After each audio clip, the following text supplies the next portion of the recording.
If there's any sentiment that I really agree with, it's always be learning and constantly growing. And on top of that, I always really like to challenge myself. So this year, in order to continue to grow, but also set myself a challenge to try to achieve, I decided to try to read 40 books this year. And I did it. Some were good, some were really great, some were kind of just okay. And I don't think I read too many terrible books this year, but this is every book I read in 2023. So this might be kind of a longer video. I'm not 100% sure how this is gonna go. I'm gonna try to go through each book that I read on my Goodreads account and give like a little bit of synopsis and kind of how I felt about it or if I gained anything from it. Now, not 100% of these are like business and self-development books. I read 40 books total. 24 of them were business self-development kind of books. I also tried to read some like biographies and some other types of books. That consisted of about 5 of the 40 that I read this year. And then the other 11, if you're keeping track of the numbers, were fiction books, fantasy, sci-fi, that kind of stuff. So if you're really here for the business self-development, that's going to be like the bigger chunk of it. If you're trying to get back into reading, I'll have some recommendations for when we hit those books. And to just kind of quickly gloss over how I read, I tend to read a lot of physical books, as you can see. Oh shoot. I also read a lot on my Kindle, which is super helpful at night, especially I have the Paperwhite. So it has a little backlight to it, which is really, really nice. And I can read in bed or like under the covers if my wife is trying to sleep. I also do listen to a lot of audiobooks. I use Audible for that, or I also use an app called Hoopla. If you've never heard of Hoopla, it essentially uses your access to the public library for you to check out things like ebooks and comics and movies and other digital goods, but mainly it allows you to check out audiobooks. That's what I used it the most for. I don't think every public library has access to it, but you can ask your public library if that's something that you have access to. And then all you need is a library card. And then you sign up with your library card number and account information. And then you have access to free books. It's great. Everybody should use this if they have access to it. Anyway, let's dive into the books. So first, we're going to start out with the business self-development category. So first up, we have $100 Million Offers by Alex Hormozi. If you're not familiar with Alex Hormozi, he's a entrepreneurial dude who came from the gym world and built and grew gyms and then sold that company, and now he has a company called acquisition.com. He makes a lot of content here on YouTube. You've probably seen him on some shorts, or he makes a lot of content kind of all over the place. But I just started reading his books this year. So $100 Million Offers is the first of his broad businessy kind of books. And I thought it was really good. $100 Million Offers is all about having an offer that no one can refuse, because theoretically, if you have an offer nobody can refuse, then it's easier to build a business based on that offer. If you have a good enough offer, you don't have to sell hard. You don't have to have amazing copy or amazing creative. Most businesses should be founded on a core offer that is exceptional, like an irresistible offer. That is what it's going to grow the business, right? I think this book is great for anyone from getting started to business, or if you've been in business for a while. Sometimes it's really good to check yourself against somebody who's been doing this at a high level for a very long time and make sure that what you're offering does stand up to what you want to be doing. The next book I read was Anything You Want by Derek Sivers. Derek Sivers was the previous owner of CD Baby, which he sold for $22 million back in, I believe, like 2008 or something like that. This book is his general lessons from growing that business as a creative person. He's not like a business person. He's a creative guy. He comes up with some really good lessons from the whole journey of building and selling CD Baby. Definitely 5 out of 5. Super short read. If you're getting into reading or getting back into reading, this is a really great one. I think it's like less than 100 pages. Super easy. You can sit down in a coffee shop, give yourself a couple hours and read it, take some notes. Next, we have Start With Why by Simon Sinek. This one's a really big one in the entrepreneurial space, and I can understand why, but for me, I did not really take to this. I like the idea behind it, starting with your why so that then you can extrapolate from there. But I think once you kind of explain the premise behind the book, you kind of understand the book. I mean, the book was pretty long. I listened to it on Audible. Yeah, it's a 7-hour book. It's still pretty long to be pretty much about what the title is about. A lot of business books are that way. You'll find that they'll have a really great idea on the cover, and then the book extrapolates that idea across way too many pages, in my opinion. It has been a while because I read this very early on in 2023, but obviously some of the points didn't stick with me enough for me to remember to tell you in this video. The next book is Keep Going by Austin Kleon. This book is the third in a series of books he has. They're all kind of similar style. You've probably seen Steal Like an Artist, and you've also probably seen Show Your Work, which a lot of people claim is like the reason they get into YouTube. Keep Going is the final part of that 3-part book series. I cannot recommend this book enough. It is about staying creative, not only in the good times and pushing yourself in the good times, but also when you're in the bad times in a creative rut, how to push through that creative rut. I think this is a book that every creative person should read at some point, especially if they're in a slump, but not just when they're in a slump. There's this really funny page where he has, I will not argue with strangers on the internet, just like over and over and over again. It's fun. It's got some humor in it, and I'm going way too long about it, but you should read this book. The next book is Courage is Calling by Ryan Holiday. I read this book while I was driving a lot, actually, so I listened to it on Audible. I'm a big Ryan Holiday fan. I enjoy his podcast, The Daily Stoic, a lot. He tends to write from a place of historical accuracy and how can we apply those things in Stoicism to our modern lives. I love it personally. I think he's an incredible author, and I think that if you are even kind of into this like Stoic philosophy kind of idea, you should read any of his books, but especially Courage is Calling. Fantastic read. Can't recommend it enough. The next book is Building a Story Brand by Donald Miller. I really enjoyed this book. Very good branding book and marketing book. If you are trying to grow something from the ground up, I really like his take on clarifying the message and leaning into the idea that you are actually the Yoda to Luke Skywalker. Do or do not. There is no try.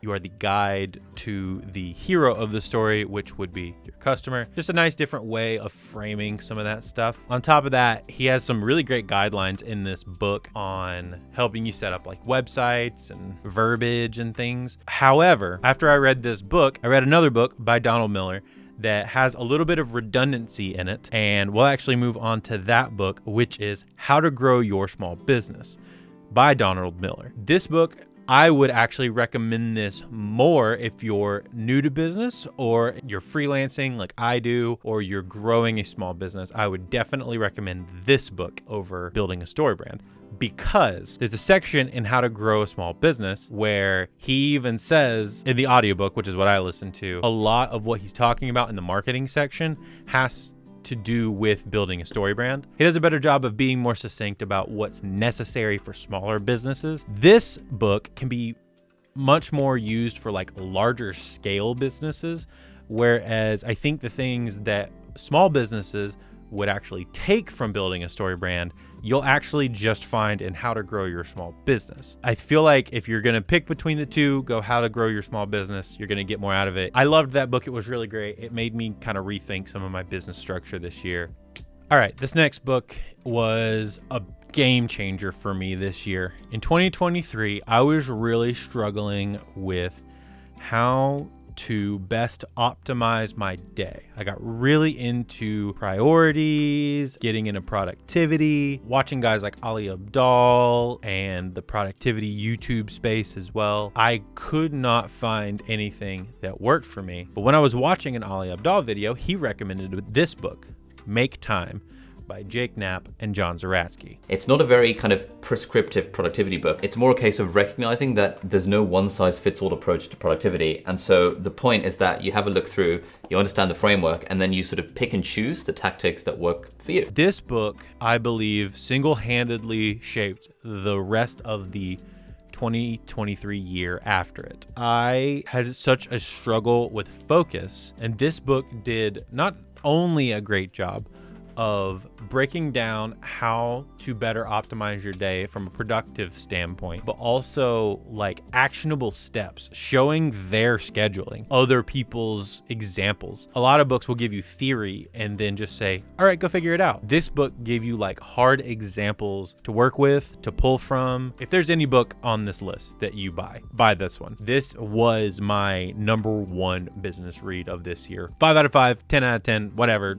Go pick up this book, go buy it right now. Now, if make time is the gold medal, the silver medal was Tiago Forte's Building a Second Brain. This is an incredible book on organization. Building a Second Brain is such a great way to change how you organize your stuff. It really leans into the idea of not trying to remember everything. This book helped me get much more organized and much more process driven when it comes to not only reading all of this books and taking all of these informations into my brain and not just, letting it go in one ear and out the other. Taking all of this info and actually storing it and putting it places and being able to come back to it and search through it and find more interesting tidbits of things that I may have forgotten about. I kind of wish I would have read this book earlier instead of about halfway through the year, I think is when I read this over the summer. I would have been able to recall a lot more of the information about some of the earlier books that I read instead of forgetting half of it. Anyway, Tiago has a fantastic YouTube channel as well where he talks about a lot of the building a second brain methods and the para method and like all of that kind of stuff. If that's something you're interested in, I would definitely go check his channel out and buy Building a Second Brain. Highly influential for me this year as well as far as getting organized.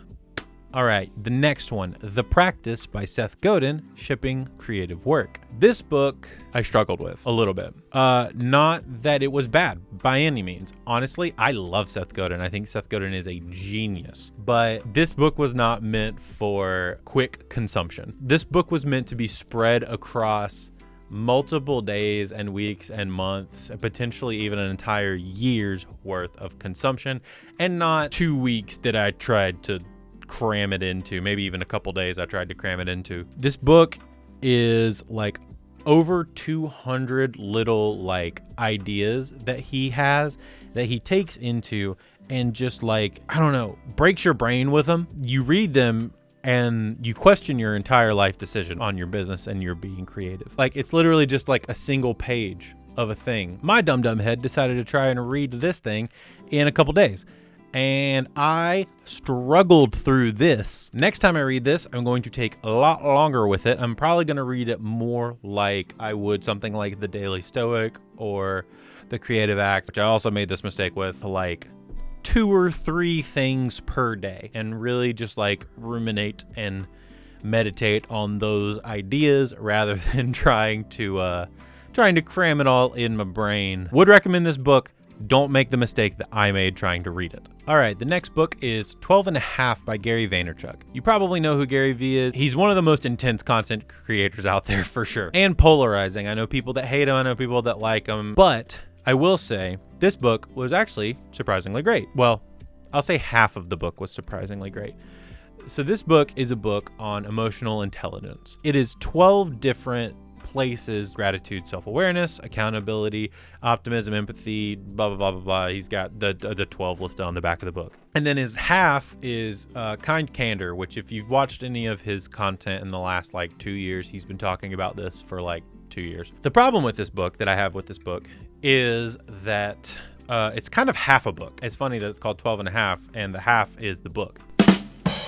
The first half of the book is the great part, which is him going through all 12 emotional ingredients, as he calls them. The problem comes in after you finish the half and it goes into part 2, real life scenarios. It would be fine if this was a blurb section at the end of every chapter where he dove into real life scenarios pertaining to each, emotional aspect, show how these things can be used in a real life scenario. I get it. But the problem is that it's the whole back half of the book. First half, A+. Mwah. So good. Second half, could have done without, could have done with some restructuring of the book potentially as well. A little more from him expanding on the 12 and a half aspects and then interweaving some of the real life scenarios into each of those aspects, I think would have personally read a lot better and a lot easier. Also, it would have been like, hey, we're talking about generosity, and now we're looking at a real life scenario of how generosity can be used. Would have been more contextually appropriate rather than spreading it all across two different parts, and now it feels like two different books and it's very disjointed. Anyway, that's just my opinion. If you've read this book, let me know what you think down below. But next up, we have Alex Hormozi, again with $100 million leads. It's essentially the part 2 of $100 million offers, which I talked about as the first book. Offers was good. Kind of gave you a really good establishing point, foundational ways to build a business. You also learn a little bit more about Alex, but then you don't really get a whole lot of like application. That's where leads comes in, and that's much more relevant to me as a freelance business owner. $100 million leads is basically taking the offer that you've made in $100 million offers and then applying that on how to get customers, how to market yourself, how to brand yourself from a guy who I would argue did it very, very well. He has done a great job of branding himself, whether you like it or not, being in content and showing himself all over the place. Once again, whether you like him or not, you got to respect the things that he has done to grow his brand, grow his awareness, become a very strong voice in like the entrepreneurial business world. So anyway, back to the book, $100 million leads. I think it was great. I got it on Kindle, actually. I read this one on Kindle. A thing that he does a lot of that I didn't mention when I was talking about offers is that he makes his books extremely affordable. He wants it to be available to you to read. So buying them on Kindle are pretty dang cheap. I think offers is like $1 and leads is like $5 or $10. I don't even remember. It was pretty freaking cheap. But he also, if you go to his website, acquisition.com, he's essentially got the entire book for free on his website, just in like a keynote presentation format rather than like a book format. So if you're like a person that likes to listen or watch YouTube videos on stuff, he's got that on his website for free. So you don't even have to go buy it. Just go listen to it or read it or check it out on Offers was on Hoopla. Leads is not there yet, but you can also just go watch it on his website for free if you want. I bought it because it was like a little bit of money and I prefer like making notes and highlighting stuff for myself. $100 million leads, Alex Hormozi. Love it. Great book. Next is a book that I struggled through but ended up loving, High Performance Habits by Brendon Burchard. I hope that's how you say his last name. High Performance Habits started out like this weird bro-y business book and turned into something that I really enjoyed more and more as I went on. So I started reading this book in the spring. While I was cutting grass a lot, I would listen to this book on Audible all the way through the summer. That's why it took me a long time to get through this book, like literally months to get through this book, mainly because the beginning was just like a drag. But once he gets into the meat of like talking about the habits and how he builds things and him working with other business owners and the way he's implemented some habit changes that have like shifted their entire business completely. If you're looking into like habit changing type books, and like if you liked Atomic Habits, which I read last year, you're gonna like High Performance Habits by Brendon Burchard. Another book that I read while I was on vacation,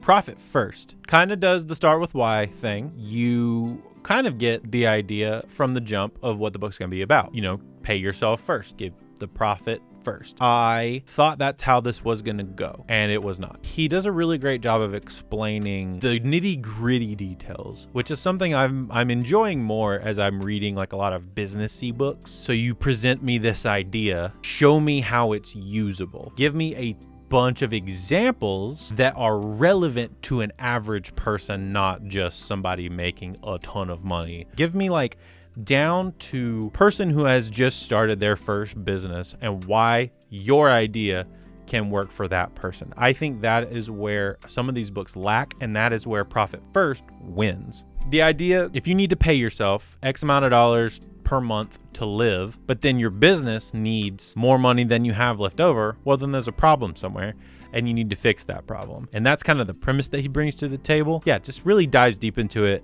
I respect this book a lot more than I thought I was going to. I heard some kind of missed stuff about his books in the past, but definitely willing to check them out more now after reading Profit First. The next book we have is Find Your Artistic Voice by Lisa Congdon. Super cool like cover art, by the way, for this one. So Lisa is actually a designer. That's why her book looks so awesome.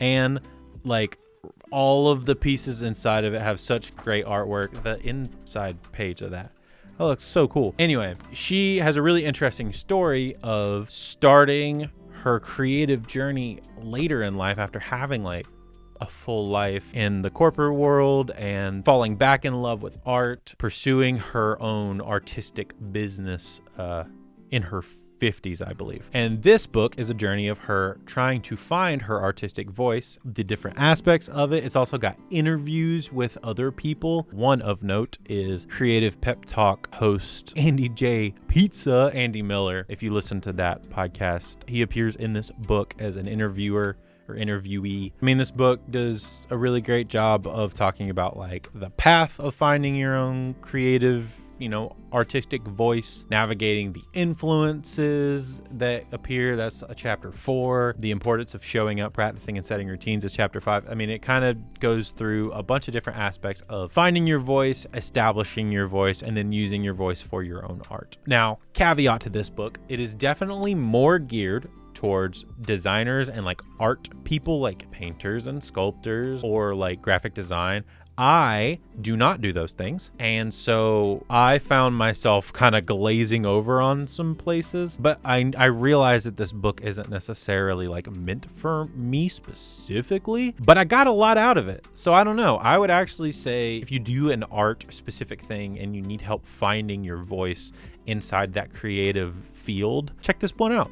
Thought it was really great. Yeah, thanks for the great read, Lisa. All right, we're coming to the home stretch on this section. The next book is Loveology by John Mark Comer. This one is more about relationships and like how to be a good husband or wife or partner. I'm not going to say a whole lot about this. I thought it was great. It's pretty short. John Mark Comer is a really great writer. He wrote a book that a lot of people enjoyed called The Ruthless Elimination of Hurry. That book kind of dives a little bit more into minimalism and like the busyness of life and technology getting in our way and stuff. Loveology is more on his book about relationships and marriage. He is a pastor talking about marriage. It's not for everybody. I want to give that caveat. I enjoyed the read, so I'm not going to go too long on that one. The next book we have is The 7 Habits of Highly Effective People. Once again, I made a mistake here. I have a physical copy, as you can see. I did not read this physical copy, though. I listened to it on Audible. The problem is, the Audible version, at least the one that I got, was read by the author. Now, that can be good sometimes, especially if it's like autobiographies, or like in the instance of like Alex Hormozy's books or Donald Miller's books. They do a really good job of these little like excerpts between chapters or expanding upon points that they didn't necessarily do in the book. So it's like, extended editions of the book. If you get the audiobook, you get a little bit of a different vibe in the books. I really enjoy those things. For 7 Habits of Highly Effective People, the audiobook was so dry. I glazed over every other word. I finished it, but it was a struggle, and I don't remember half of what he said because it was so droll. So I'm gonna go back and probably reread this one, but with my physical copy. Don't make my mistake. I did read it. I know a lot of people love it. I know it's a staple in the entrepreneurial business world, but I about fell asleep at the wheel a couple times trying to listen to that book. The next book, however, was not that way, and that was Everybody Always by Bob Goff. I wasn't sure what to expect with this book. Bob Goff as an author is more along the lines of like humanitarianism. I thought this book was going to feel more like Loveology, where it's like about relationships, but it's actually more about just taking care of people. I think Everybody Always is a good look into we need to be thinking people first, being able to take in and focus on the people around you, the people less fortunate than you. I mean, the book, Everybody Always, thinking about everybody. Just reframing how you view other people. This book helped me do that this year, and it was unexpected, but very welcome change to my reading list this year. All right, the next one is Marketing Made Simple by Donald Miller. It's super short. It was on Hoopla for me. I would recommend, if you are looking into getting into Hoopla, check this one out. It's really great, super easy to listen. I think it was like 3 or 4 hours, and I listened to it on 1.3 speed, so that was even less than 3 or 4 hours. Great notes as far as how to approach marketing your business. So yeah, check that one out. The next book was another unexpected treasure. Came about because of Hoopla actually recommended me this one. It's Stories That Stick by Kendra Hall. I thought that this was basically going to be another like build your story brand kind of Donna Miller-ish ideas, which I'm not saying it wasn't, but I actually think she may have done a better job of explaining. This book is how to tell stories as a business through story. She did a great job of telling how she flipped these businesses' mindsets using story. The story that she tells about changing these businesses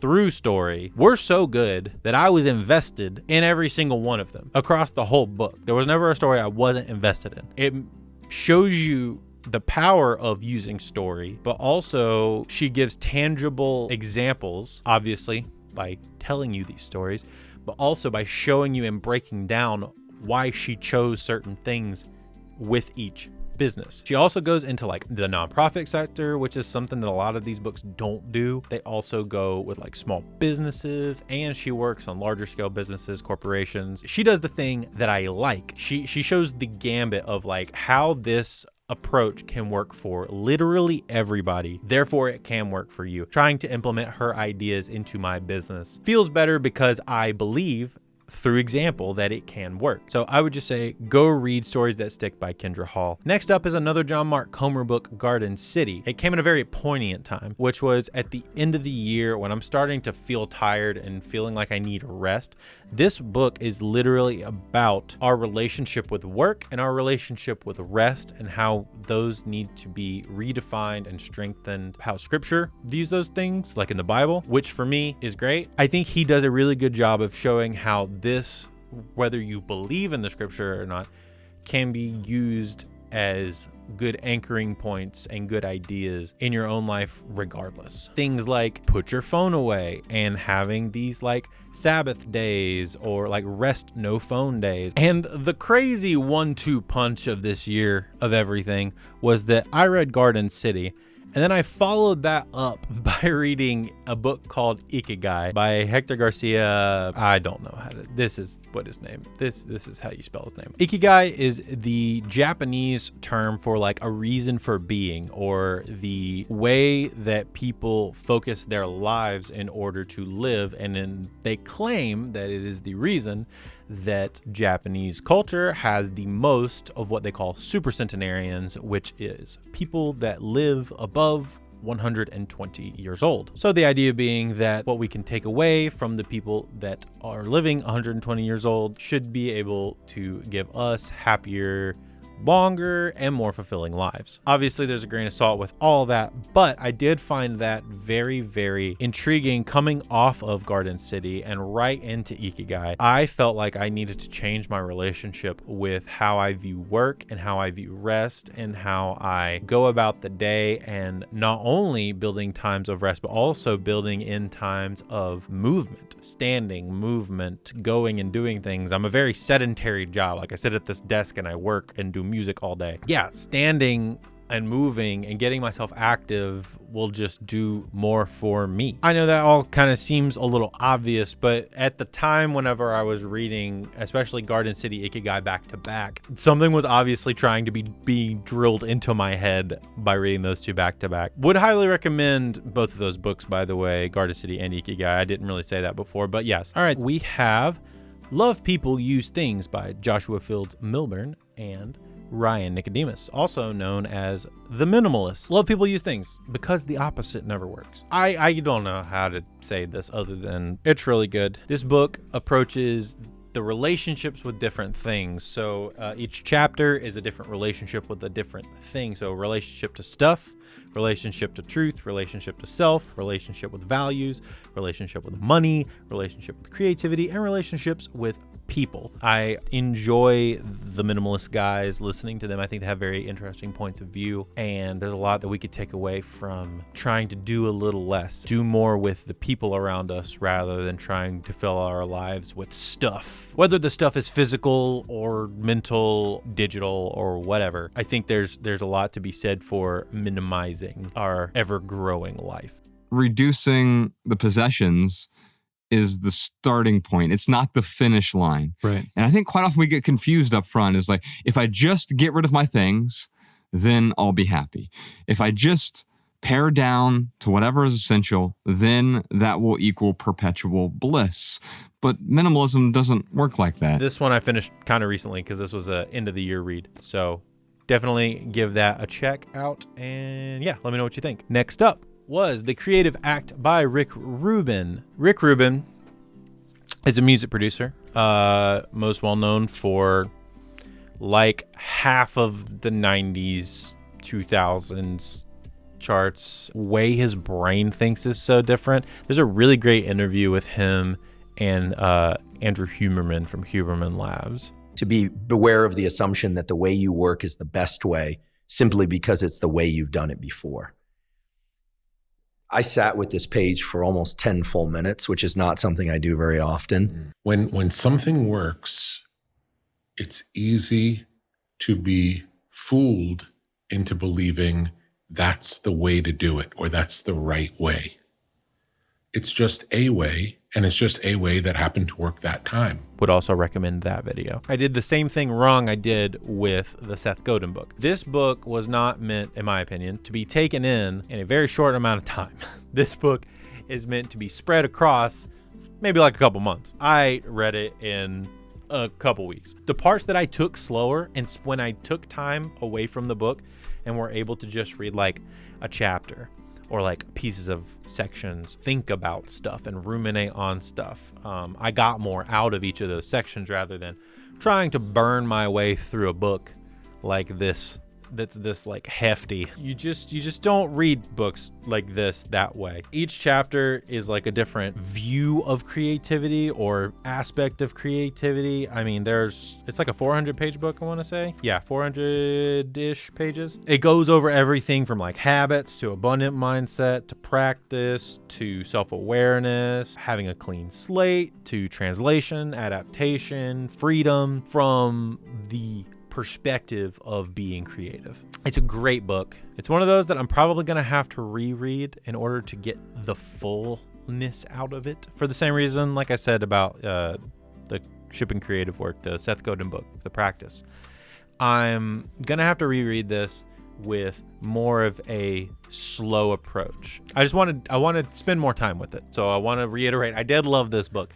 I didn't get as much out of it because I made the mistake. All right, the next section is more of the biographies and other section. The other meaning 2 books that I actually worked on this year, 2 poetry books by a poet named Whitney Hansen. She ended up getting picked up by Penguin Random House, and I had the pleasure of doing her audiobooks. They're called Home and Harmony, respectively. They're fantastic. Her writing is incredible, especially to be as young as she is. Like, she's just out of college doing some incredible stuff in the poet space. If you enjoy like Rupi Kaur, like that kind of performative poetry, very personal poetry, you'll enjoy Whitney a whole lot. The others that I read were all biographies. I'll go over these really quickly. I read Green Lights by Matthew McConaughey. That dude's crazy. Also, that book was really fun because it was read by him. He did little like voices and stuff for different aspects, especially while he was in Australia, like doing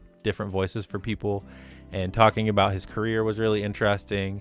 That man just has like a tenacity for life that's pretty incredible. Actually, I would definitely recommend listening to that one on audiobook specifically. It's so good as an audiobook. Comedy Sex God by Pete Holmes. If you like Pete Holmes, he's a comedian. He has a very sad story actually of doing comedy and being married and then divorced, and pretty crazy. And listening to him talk about life, spirituality and things is pretty intriguing from a dude who came from like where he came from as far as like growing up in the church and stuff. It's very interesting to see like the similarities on how young boys growing up in conservative Christianity kind of get skewed into these weird paths of thinking about like love and sex and relationships and comedy and how all of these things are hilarious, but also terrifying at the same time. And the last one was Happy People Are Annoying by Josh Peck. This one was interesting for a different reason. He kind of grew up as a child star and then had a massive fall off with his drug abuse and then had to completely reinvent himself multiple times over. It's a nice like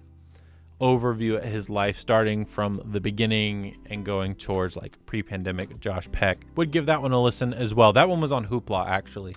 So if you're getting into Hoopla, that one is for free on there. All right, now we get into the last 11 books, which are all of the fiction, more fantasy books that I read, starting with The Happy Prince and Other Stories by Oscar Wilde. I was just really wanting to read some older, more classic fiction.